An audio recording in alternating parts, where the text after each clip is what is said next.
Hello everyone, welcome to our channel Accounting Universe. Today we will discuss break-even point. If you haven't seen our previous lectures on PV ratio and CBP analysis, the link is in description. I would request you to please listen to these lectures first, then you will be able to understand this lecture better. So, subscribe my channel and hit the bell icon to never miss a video from Accounting Universe. Coming to break-even point, the break-even point is the volume of sales at which total cost is equals to the total sales. In true sense, break-even analysis is concerned with that level of production and sales where there is no profit and no loss. Also, this analysis is very useful to estimate minimum production level, and at this level, total cost is recovered. So the third point, production beyond this level will give way to profit earning, and after this point profit starts. This means if a firm is able to achieve its break-even point, then it has successfully recovered its total cost. And once a firm starts to operate beyond the break-even level, then the profit starts to come. Let's say the break-even point is 20,000 units. When a firm is able to achieve 20,000 units of production, it is able to recover its total cost. And when it is able to increase its production to say 25,000 units, so that 5,000 unit will contribute towards profit earning. So I think you have got a gist of break-even point, what break-even point is actually is about. So coming to the calculation of break-even point, there are basically two formulas to calculate break-even point. First formula is when you have to calculate break-even point in unit terms, say 20,000 units, 15,000 units, and second formula is when you have to calculate your break-even point in amount term, say in X rupees, 50,000 rupees, 1 lakh rupees. When you have to state your break-even point in rupees term, then you will use your formula number second, and when you have to state your break-even point in unit terms, then we will be going to use the first formula. So coming to first formula, the first formula for break-even point is total fixed cost divided by contribution per unit. We have already calculated contribution per unit in our video second, so I would request you to please go through that video, link is in description, and you will be able to understand this formula better. Now, coming to the second formula to calculate break-even point, the second formula goes break-even point is equals to total fixed cost divided by PV ratio or profit volume ratio. The profit volume ratio, its concept, the basic question is also discussed in second part. So, the question goes like this: calculate break-even point in following situations in both unit and in amount terms. It is given in question that total fixed cost is rupees 18,000. Selling price per unit is 15 rupees per unit, and variable cost is rupees 12 per unit. So first we will be going to calculate break-even point in unit terms, and the formula for that is total fixed cost divided by contribution per unit. And you all know contribution per unit is equals to selling price less variable cost.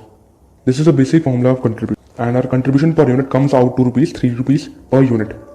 Coming to the formula of break-even point in unit terms, we are given total fixed cost of rupees 18,000, and we have to divide that by contribution per unit, which we have calculated rupees 3 per unit. So our break-even point in unit terms comes out to 6,000 units. And in the same question, when we have to calculate break-even point in rupees term, the formula which we will be using is second formula, that is total fixed cost divided by profit volume ratio. So first we have to calculate profit volume ratio, and the formula for PV ratio is contribution divided by sales into 100. So how contribution is calculated? Contribution is equals to selling price minus variable cost, and for the sales figure we will be using selling price per unit, which is given to be rupees 15 and multiplied by 100.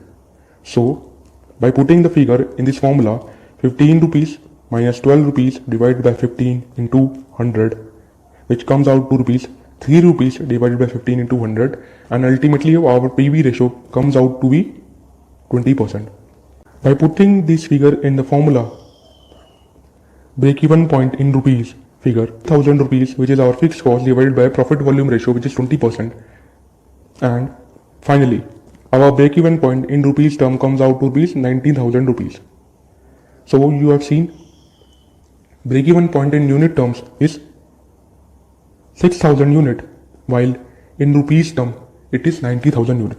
When a firm is conducting its break-even analysis, it will be easy for the managers to understand the break-even point both in rupees term and in unit terms.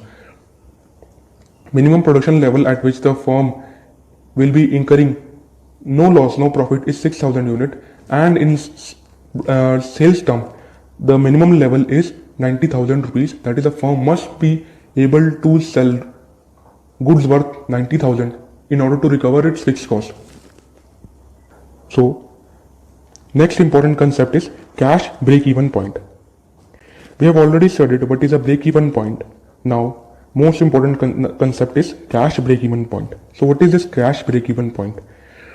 When we are conducting our break-even analysis with the fixed costs that are paid only in cash, that break-even point is known as cash break-even. Normally we use all our fixed costs to calculate break-even point, but when we are considering only cash fixed cost, that is the fixed costs which are actually paid in cash, then our break-even point is better known as cash break-even point.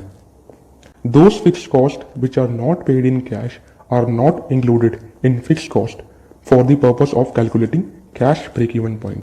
Formula for cash break-even point.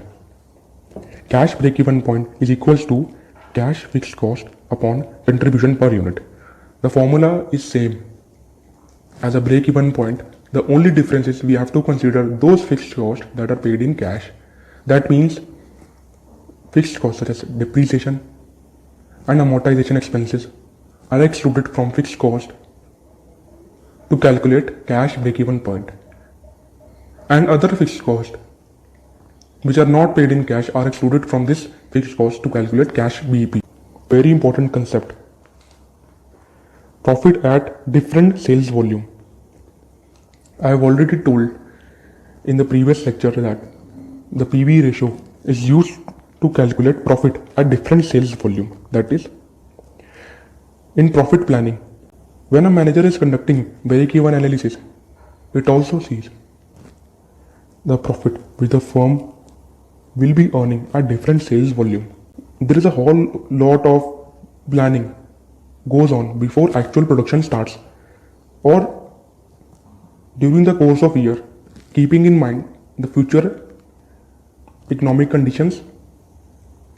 The manager estimates what profit the firm will be earning at different sales volume, and for that he had to use this formula to calculate the profit which the firm will be earning. The formula is very simple. If you have the concept of PV ratio and break-even analysis, there is no separate formula for this type of problem. It is a basic concept. So let's start this question. In the question, it is given that calculate profit when sales figure are, in the first case, sales is given rupees 90,000, and in second case, the sales is given rupees 2,25,000.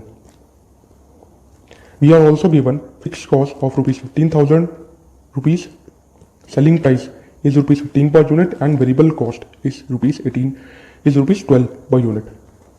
So I will be solving this problem with two methods. You may use any of the method which you are suitable, but both the methods are very simple and easy to understand. So first method is when the sales is rupees 90,000. First we will calculate units sold. How do we calculate units sold? It is very simple. Divide sales by selling price per unit. And in this case, sales is rupees 90,000 and selling price per unit is rupees 15 per unit. We are given in all the figures in question. And our units sold comes out to rupees 6,000 unit. We have already seen this table in first video where I have explained you the basic concept about contribution and profit calculation. So this is a very important table. We will be using this table in our first method. So we have already calculated our sales, which is 6,000 unit. So sales is given rupees 90,000 and we have to deduct variable cost from sales. I have already calculated variable cost in note. So variable cost is at 6,000 unit and variable cost per unit is 12 rupees per unit. So our variable cost comes out to rupees 72,000 rupees. Putting 72,000 and deducting 72,000 from 90,000, our contribution comes out to rupees 18,000. And when we deduct fixed cost of rupees 15,000 from contribution, we get profit of rupees 3,000. So when our unit sold is 6,000, when our sales is 90,000, our profit comes out to rupees 3,000 rupees. This profit is in rupees term. Now in second situation, when sales is rupees 2,25,000, first we will calculate units sold by dividing sales by selling price per unit. Our sale is rupees 2,25,000 and selling price per unit is 15 rupees per unit. So our unit sold comes out to be 15,000 units. By putting 15,000 units in this table, we are given sales of rupees 2,25,000 and we will calculate variable cost per unit. So variable cost at 15,000 unit comes out to rupees 1,80,000 rupees. By deducting 1,80,000 from 2,25,000, we get contribution of rupees 45,000. And when we deduct fixed cost of rupees 15,000 from contribution of rupees 45,000, we get profit of rupees 30,000. This profit is in rupees. So when our sales is rupees 2,25,000, our profit comes out to rupees 30,000. Now, second method. First situation is when sales is rupees 90,000. In this method, we have to first calculate PV ratio, and for calculating PV ratio, we use the formula which is contribution divided by sales into 100. Since we are given selling price in per unit terms and also variable cost in per unit term, so we will try to calculate PV ratio from that information. So our PV ratio is contribution by sales into 100. Contribution is selling price less variable cost upon selling price into 100. So selling price is 15 rupees and variable cost is 12 rupees divided by 15 rupees, and which comes out to be 3 rupees by 15 rupees into 100. So our PV ratio is 20%. This is the formula. Contribution is equal to sales into PV ratio. So sales we are given 90,000 and PV ratio we have calculated 20%. So our contribution comes out to be 18,000 rupees. And when we deduct fixed cost from contribution, we get profit.